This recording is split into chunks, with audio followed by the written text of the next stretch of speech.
નમસ્કાર દર્શક મિત્રો, ધ લોકસત્તા શોમાં આપનું સ્વાગત છે।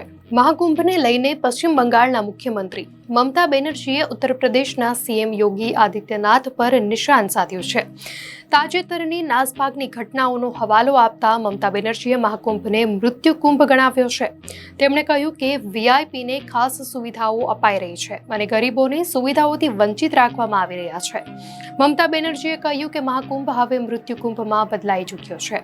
વીઆઈપી લોકોને ખાસ સુવિધાઓ અપાય છે। ન માત્ર મમતા બેનર્જી પરંતુ વિપક્ષના ઘણા નેતાએ મહાકુંભને લઈને મુખ્યમંત્રી યોગી પર નિશાન સાધ્યું છે અને અવ્યવસ્થાનો આરોપ પણ લગાવી રહ્યા છે। મમતા બેનર્જીએ કહ્યું કે તમારે આ પ્રકારના મોટા આયોજનનું પ્લાનિંગ કરવું જોઈતું હતું।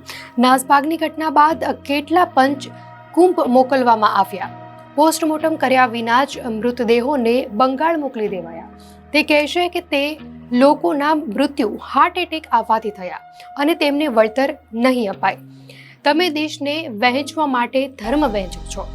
અમે અહીં પોસ્ટમોર્ટમ કર્યા કેમ કે તમે ડેથ સર્ટિફિકેટ કર્યા વિના મૃતદેહો મોકલી દીધા। આ લોકોને વળતર કેવી રીતે મળે?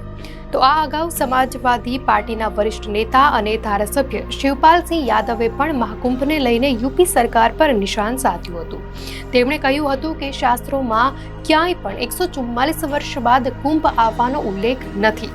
જો છે તો આ લોકો જણાવે। સમાજવાદી પાર્ટીના નેતા શિવપાલ યાદવે કહ્યું હતું કે સરકારના રૂપિયાનો દુરુપયોગ પીઆર માટે કરવામાં આવ્યો છે। આવી સરકારે રાજીનામું આપી દેવું જોઈએ।